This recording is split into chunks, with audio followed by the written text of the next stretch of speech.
भक्तों, आज हम सुनेंगे माघ मास का 18वां अध्याय।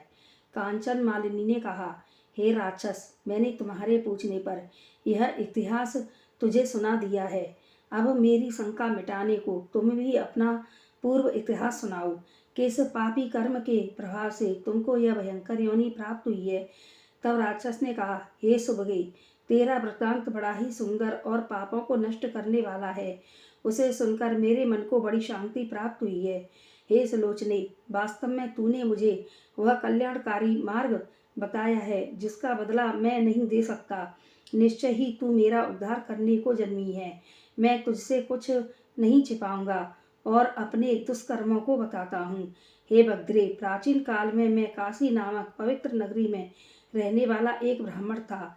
मैं उत्तम कुल में जन्मा था।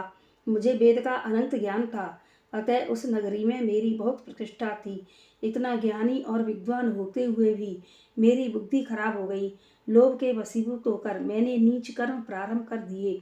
मैंने दुराचारी राजा, शूद्रों एवं वैश्यों के दुष्ट दान लेने प्रारंभ कर दिए।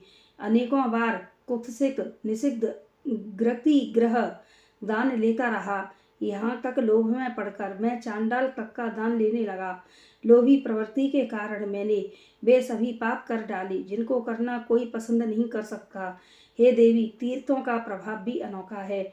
जहाँ तीर्थ समस्त पापों का सत्कर्म करने पर नष्ट हो जाता है, वहाँ वही तीर्थ पाप करने पर पाप कार्यों को कई गुना बढ़ाता भी है।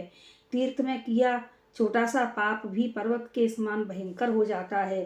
तब भयंकर पापों को तो कहना ही क्या, उन पापों को करते हुए ही काशी में मेरी मृत्यु हो गई। काशी क्षेत्र के प्रभाव से मुझे नरक तो नहीं मिला, क्योंकि अभिमुक्त क्षेत्रों में मृत्यु पाने वाले नरक की यातना से बचे रहते हैं। परंतु पाप का भार ज्यों का त्यों बना रहा। उसी प्रकार मैं नरक में न जाकर इस पर्वत पर कुरूप राक्षस योनि को प्राप्त हुआ हूँ। इस योनि में आने से पहले मुझे 2 बार गिद्ध और 3 बार सर्प और 1 बार विष्टा आहारी बारह बनना पड़ा है। तब इस 10वें जन्म में राक्षस बना हूँ। इन योनियों को पार करने में मुझे सहस्त्रों वर्ष लगे हैं, परंतु अब तक मुझे अपने उद्धार का कोई मार्ग नहीं मिला। इस भयंकर राक्षस योनि को पाकर भी मैंने कैसे पाप नहीं किए हैं। मैंने इस स्थान से 3 योजन के घेरे में कोई जीव नहीं जीवित रहने दिया है। जो मिला उसे ही मार डाला है। सहस्त्रों निरपराध जीवों की हत्या कर डाली है। इन्हीं पापों के कारण मेरा मन जलता रहता है। आज तुम्हारे दर्शन करके मुझे शांति मिली है। तीर्थ का फल समय पर प्राप्त होता है, परंतु सज्जन के दर्शन मात्र से तुरंत लाभ होता है। हे देवी, मैंने अपने चरित्र की स्पष्ट रूप से तुमसे कह दिया है। सज्जन दूसरे के दुख से दुखी होते हैं। आप ही मेरे उद्धार का मार्ग बताएं। मैं इसी चिंता में पड़ा रहता हूँ कि मेरे कष्टों का अंत कैसे होगा। मैं तो इतना ही जानता हूँ कि सज्जन पुरुषों की सहायता से मुझ जैसे पापात्मा का भी निस्तार होगा। आप ही मेरे उद्धार का मार्ग बताएं ताकि इस योनि से छुटकारा मिले। दत्तात्रेय जी ने कहा, हे राजन, उस राक्षस के उन वचनों को श्रवण कर कांचन मालिनी का हृदय दया से भर गया। उसने विचार करने के बाद उससे कहा, हे दैत्यराज, तुम चिंता मत करो, मैं तुम्हारी मुक्ति का उपाय करूंगी।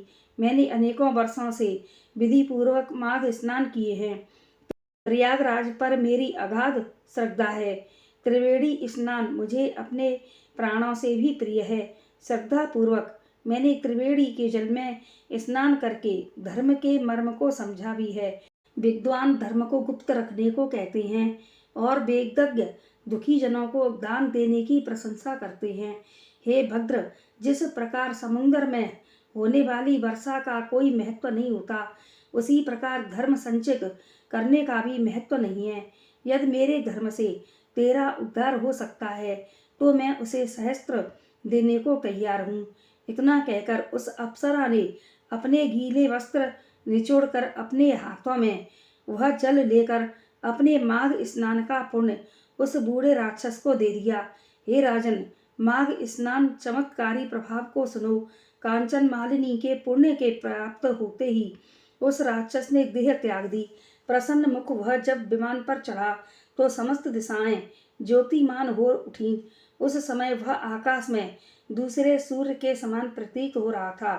तब उसने कांचन मालिनी की प्रशंसा करते हुए कहा, हे भद्र, मेरे पापों का कोई प्रायश्चित नहीं था या नहीं है, यह तो प्रभु ही समझ सकता है, परंतु आपने पुण्य प्रदान करके मेरी गति बना दी है। अब आप कृपा करके मुझे नीति युक्त उपदेश प्रदान करें, ताकि मैं भविष्य में भी पापों से मुक्त रह सकूं। उसके इन वचनों को सुनकर कांचन मालिनी ने कहा, संसार में धर्म श्रेष्ठ है, अहिंसा श्रेष्ठ धर्म है। साधु संतों की सेवा, सज्जन समागम, काम देव का हनन, पर निंदा का त्याग, सत्य भाषण और भगवान विष्णु और शंकर की आराधना प्राणी का कल्याण करने वाली हैं। माया ममता का त्याग कर संसार को नाशवान समझकर जीवन यापन करने वाले प्राणी योनि में प्रीति लगाते हैं, उससे ही उनका कल्याण होता है। जो भी इन बातों का पालन करता है उसका ही जीवन सफल होता है। हे राक्षस, प्रभु प्रताप से तुमको दिव्य देह प्राप्त हुई है और तुम स्वर्ग को जा रहे हो। प्रभु तुमको सद्बुद्धि प्रदान करें। इस उपदेश को ग्रहण कर दिव्य शरीर धारण करने वाला वह राक्षस स्वर्ग को